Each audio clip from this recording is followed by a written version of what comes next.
Hi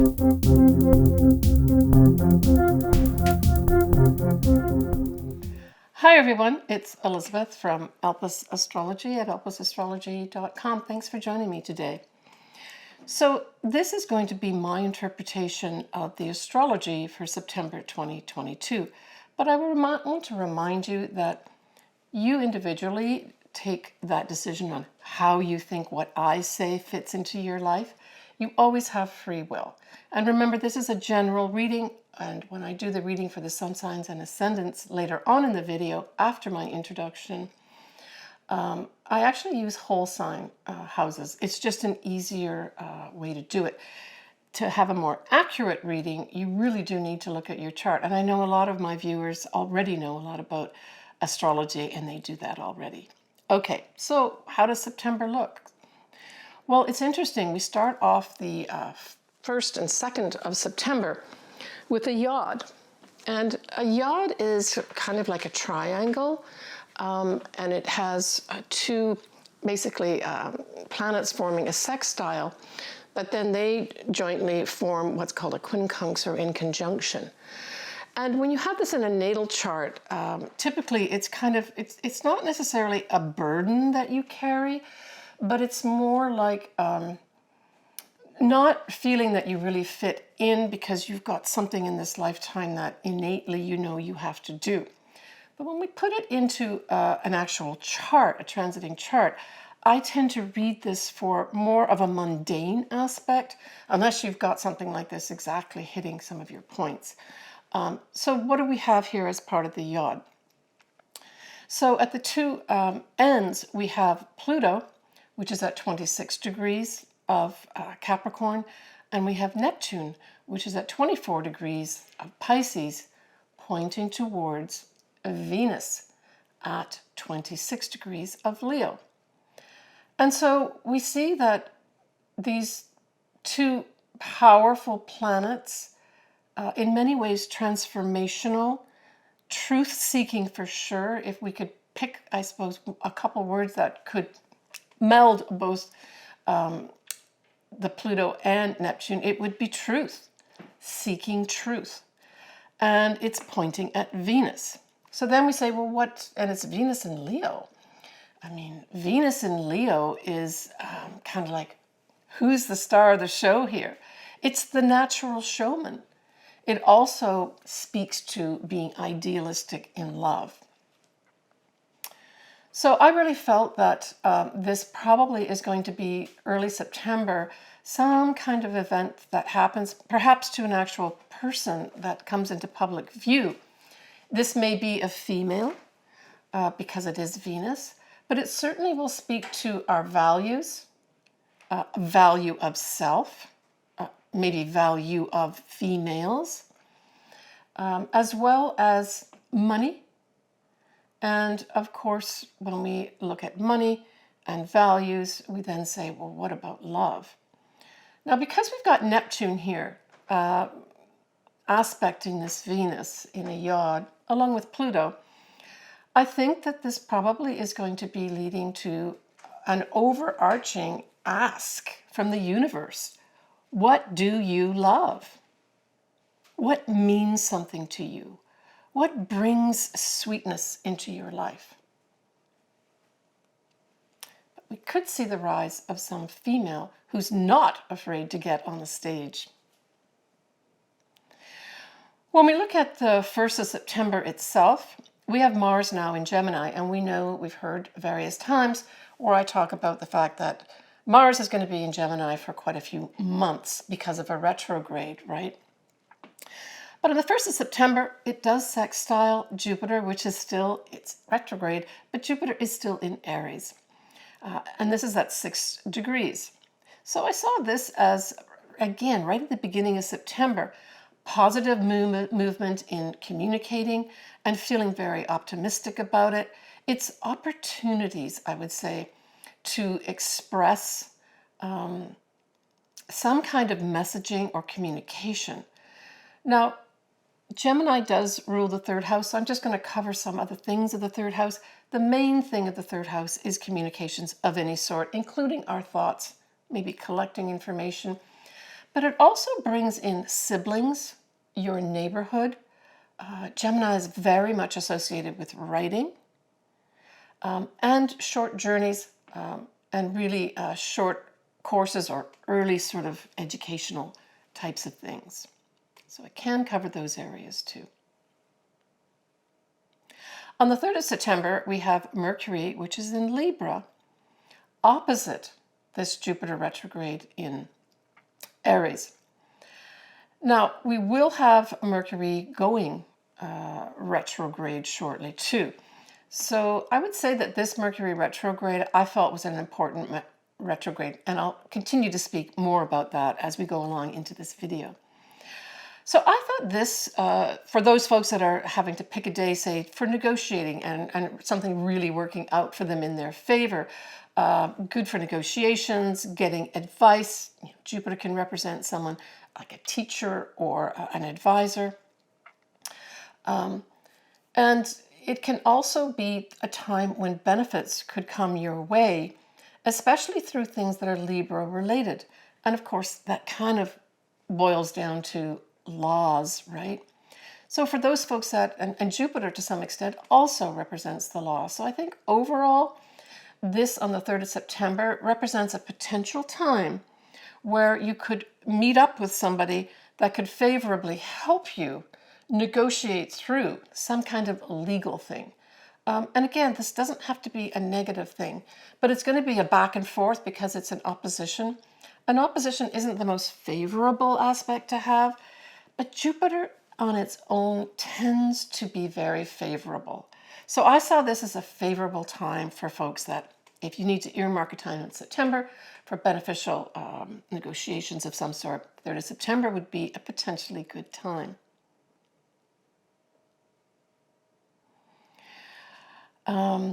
We have Venus also now in Virgo. We'll be conjuncting that degree point of the new moon in Virgo last month, and that's at 4 degrees. So for those folks, say some Virgos, either ascendants or sun signs or conglomeration of planets around 4 degrees of Virgo, this Venus coming in is just going to give a nice bump up in terms of benefits. Venus is viewed as the lesser benefic. But it could bring money in for you. It could bring a potential love. But this love will be a more practical, down to earth if it's a love type thing. But it can also just bring in some lovely sweetness with regards to love, values, and money. So see what you have potentially around this 4 degree mark of Virgo. All right, so we have the first lunation, which is a full moon. And this full moon is at 17 degrees of Pisces, 41 minutes. It puts the sun in the opposite sign, of course, at 17 degrees of Virgo on the 10th of September at 3 a.m. Pacific Daylight Time. We also have the sun, which will be trining Uranus, and that puts the moon sextiling Uranus. And I saw this as, just on that alone, positive change. No question of it. Positive change coming our way. And it could be as the result of, with the sun in Virgo, it could be as a result of us finally deciding, looking at the facts and the information we have, what makes sense here? What has some truth to it and validity and use? So on an individual basis, we may be going through an exercise like that. Now, we have an ongoing theme over the next couple months, certainly September and October, where we have in the background this Saturn, which is retrograde right now, squaring Uranus. And it's at 20 to 18 degrees respectively. And so again, we're looking at the old guard versus the new vision of our lives and how unexpected things come about to change things in terms of our individual destiny path and, of course, on the worldwide stage as well. Now, this can bring in new discoveries. That can certainly happen. I mean, Uranus certainly is all about scientific types of things. Uranus rules the skies above us. So that really speaks to, our universe. So new things could be coming in, not only in September, but certainly in early October when we have a more exact square of these two planets. Now, Mercury is retrograde at this time in Libra, and it will be opposite Jupiter retrograde. Well, to me, this was saying a lot about Jupiter used wrongly can exaggerate things. And in combination with Mercury, who can be a bit of a trickster, I saw this as lies, maybe even blatant lies coming out here at this full moon, where the law represented by here Libra, and then of course the retrograde of Mercury, going back to look carefully at some of the lies that may have been brought out and taking time to do that. Now, I'm going to stay on this for a minute because this Mercury starts in Libra, but it goes back into the sort of latter degrees of Virgo before it goes direct, around 24, 25 degrees of Virgo. And this says to me, this whole Mercury retrograde is really speaking to the fact of we're going to go back here and we're going to look real carefully and critically at these facts and then bring them back as Mercury goes retrograde and goes back into Libra, where the law stands up and says, this is what we've found. Now, this can apply to the world stage, but if you've got something around these degree points, Libra as well as Virgo, you could have something come up here too. And it could literally be the law, right, where you have to deal for some reason with the law. Individually, it doesn't have to be negative, but just pay attention to if you do have some degree points, say around 8 Libra, and then 24 to 26 of Virgo, because that's kind of the territory it will be covering for the Mercury retrograde. I think it's a very important Mercury retrograde, by the way. Nicely, this Mercury retrograde at this full moon, we're still on the full moon in Pisces, will be trining Mars in Gemini. And although this brings in a positive, favorable energy, I just got this intuitive hit because this whole Mercury is retrograde, that there's an activation here of maybe some deception going on. So that kind of works with the whole opposition of Mercury opposite Jupiter too. I felt this was maybe deception, again, probably on the world stage of some sort, certainly communications, right? We're talking Gemini here, any kind of messages of any sort, whether it's on your cell phone, through letters, through emails, even through speaking, could all be up here. Now, we have Neptune, which is retrograde at 24 degrees of Pisces. It'll be widely conjunct this moon and sun. And I really felt, I got this image of dissolving, right? And that's the literal thing I got, was dissolving. And we certainly know that Neptune can do that. Neptune can dissolve things. So bringing in this whole thing into a picture for folks regarding this full moon, I saw this whole Neptune thing dissolving all the things that were put forward. And Mercury going in, collecting the facts in Virgo and bringing them forward. So the whole act will be the dissolving of what's not true and going back and figuring out what are the true facts here. That's how I saw this full moon in Pisces, generally speaking, playing out. But remember that the full moon in Pisces is an immutable sign. So that means you're able to bend and change. It is ruled by Neptune and then also by an ancient ruler of Jupiter.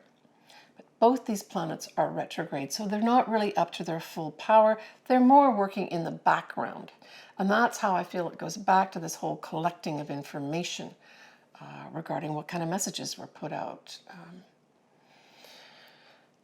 So the other thing that Neptune rules is actually the feet And another image I got was people dancing, and it may be literally dancing for some folks, but it could also be tap dancing around things, trying to avoid the truth, right? That was another image I had. But on the positive side, certainly Jupiter as well as Neptune ruling this Pisces can represent imaginative creations. And with the sextile to Uranus, again, we may have some kind of scientific potential come up here. Maybe greater and bigger images from space will come in. But the other side of Pisces is you can have escapist fantasies. It highlights things like hospitals, charities, prisons, ashrams.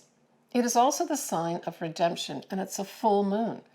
So for some folks, maybe even some Pisces here, they will feel a big release of some sort that's positive for them at this full moon. But as a dissolution, there's big chances here of spirituality, but confusion can also be brought in as well. But because I think this whole Neptune is dissolving things, that dissolving may actually clear a lot of things up for us, individually as well as collectively. Now, on the opposite side, where we have the Sun in Virgo, this is also a mutable sign. So there's lots of room here for negotiations, for changing our mind, that type of thing. But it's introspective, it's discreet and methodical, and it likes to be of service to others. It really likes to get in and analyze the facts and decide what's worth keeping and what isn't worth keeping. And it rules in terms of the body, that the digestive organs, and this then lends itself to that whole health aspect of Virgo too. Now, I talked about Mercury going retrograde. It does go retrograde that day at 8 degrees and 55 minutes of Libra. But it will go direct on the 2nd of October at 24 Virgo. And as I said, I think this is where the law goes back to collect the facts and brings them right back in October. All right. On the 17th of September, we have the Sun sextiling a retrograde Neptune. Now, it'll do this every year. It's just nice setup where you are given opportunities to really maybe in an introspective way reflect on truth, reflect on your spirituality, maybe even get involved in some aspects of spirituality, charity work, that could come in here. Anything of service could be up for some folks too. We have Venus at 14 degrees of Virgo, will be squaring Mars in Gemini. So this could just have us, I saw this as folks debating the facts. You know, I saw this back and forth. I say this, you say that. Remember, Gemini is two people, right? So that's what I see coming up also on the 17th of September. But nicely, we also have Venus trining the North Node, which of course is in Taurus. And so this gives us favorable energy to potentially get on, to get some benefits from aiming towards, you know, our destiny, basically, because the North Nodes represent our destiny, right? More our collective destiny. But certainly if you've got your own North Nodes, for instance, in Taurus, and you're having your nodal return, this Venus trining this can give you some money. It can bring love your way, but it can, I always like to look at it, especially connected with the North Node, that you really get a firm understanding of the value of yourself. On the 19th of September, we have that Sun now trining Pluto retrograde. And even though it's a retrograde, it's more introspective for sure if we've got a retrograde happening. But again, this is positive energy. And it's positive energy to transform, more so our internal psychological selves. Pluto rules Scorpio and the 8th house. And the 8th house, one of the things that it represents is our inner psychological selves. So this could bring kind of like a bright spark to ourselves and some energy that psychologically we feel more lifted, more positive. All right, so we're going to finish off this month with a new moon in Libra. It'll be at 2 Libra 48 on the 25th of September at 2:55 p.m. Pacific Daylight Time. And at this time, that Mercury retrograde is going to be in Virgo. It will widely conjunct the moon and the sun, even though it's in a different sign, because it's at the latter degrees of Virgo. The other thing that's happening is the Venus is opposition to Neptune, but trine Pluto still, and our Jupiter retrograde in Aries is opposite the moon and the sun. We've got Saturn square Uranus at 19, 18 degrees respectively. My feeling about this is, again, we're looking at the law, judges, diplomacy could be on the cards here as well in terms of the worldwide stage. But that whole Jupiter retrograde opposite the moon and the sun really said some individuals will be either overtly or covertly in their head saying, I'm above the law. And overtly, this may be a lot of boasting that goes on. But rest assured, once that Mercury retrograde goes forward in October, that long arm of the law, it's coming in. So I guess it's don't step outside of the law around this new moon. Just follow the law, I would say, is your best recourse here. Now, Libra is a cardinal sign, and it likes to lead. Libra is ruled by Venus. And so where is Venus right now? Venus is at 25 degrees of Virgo. So at this new moon, Venus is saying, I have to be practical.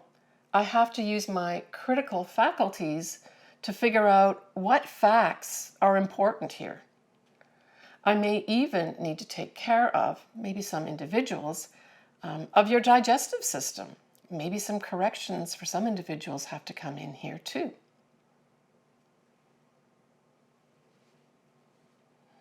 Now what's interesting is that whole Mercury retrograde that I've spent some time on will be going direct at this Venus degree point at the new moon. So there's a tie-in with this new moon and that whole Mercury going direct next month in October, right? So it's on the 2nd of October that happens. It's not long after this new moon. So what do we focus on when we have a new moon in Libra? Well, first of all, I'd like to focus on Librans and say that Happy New Year. This is your new year, Libra. And certainly if you've got anything around, say, the 1 to 3 degree mark of Libra, say your ascendant or sun, I would say that this whole year could bring in a lot of newness for you. So we focus on balance when we talk about Libra, justice. Therefore, we're also focusing on laws, official legal papers. You're seeking harmony at this new moon. But it also represents partnerships. Why is that?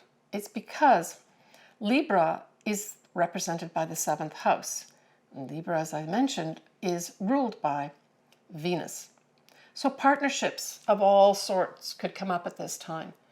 I would say this could be business or marriage partnerships, but at this time, it's a new start to focus as a team, not as an individual. We're also implicated with politics, diplomacy, and of course charm when we bring Venus into the conversation here. But I would say because this is a new moon, there could be a really nice touch of sweetness for those that have these degrees somewhere in their own chart at a significant point. So that would be your ascendant, your sun, your moon, or a conglomeration of planets, right, to have a real effect. but it can also bring in potentially some money. And I mean, if we just look at the literal translation of Venus and then Libra, we could say that maybe some money that was owed to some individuals comes in here for you. But I'll just remind you that Venus represents money for sure. It represents our values, especially the value of ourself. It represents love. But when it's in Virgo, it's concerned with the facts, ma'am, just the facts, and is very practical. When we look at October, I've already mentioned that the Mercury will go retrograde in Virgo, but it does start our eclipse season again. And we will have a new moon eclipse in Scorpio, a full moon in Aries, and we'll have the exact square of Saturn as well as Uranus. Next, I'm going to be doing the Sun and or ascendant signs. All right, Cancer. So this full moon very nicely trines your sign because this full moon in Pisces is a water sign like you. Excellent. And the full moon for you falls in your 9th house. And the 9th house is lovely. It could be for some Cancers that you tie up an advanced degree at this time and you're awarded your degree, maybe your Ph.D. or your master's. For others, it may have an ending of a very inspirational travel trip that you've taken overseas or literally on the seas, maybe a cruise that you took for a month or so. It has that nicely tying it up.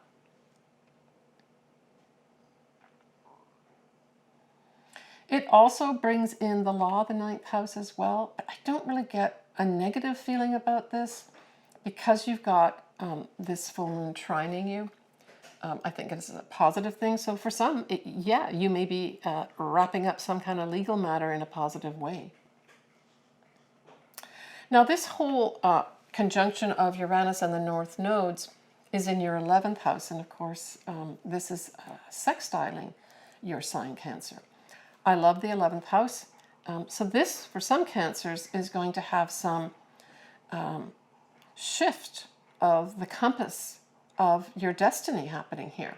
And if you have your own business, this could have you earning a lot of money unexpectedly with regards to the money that you make in your own business.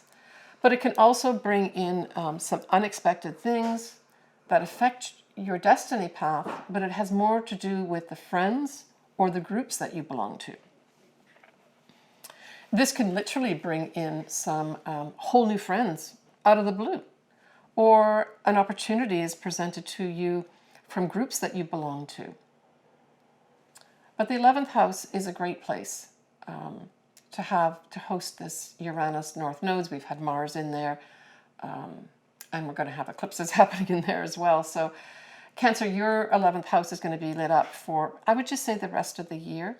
So I can only cover a few things in my videos, but Cancer, I would take a look, maybe just Google meaning of the 11th house and look at it carefully to see all areas of your life where you're going to have some unique positive energy and opportunities coming your way with that whole sextile, right? Now, Jupiter in Aries, opposite this whole Mercury retrograde at the full moon in Pisces, squares your sign. Now, Jupiter, you got to work real hard to get a bad aspect with Jupiter, but because it's opposite this Mercury retrograde and square you, there could be some information that comes to light unexpectedly that you have to deal with, and that's okay. That's okay. Maybe you just got to straighten some facts out that people misunderstood you. That sort of thing could happen here too. I don't see it as a major thing, but a square always means some kind of challenges. Again, think outside the box, Cancer.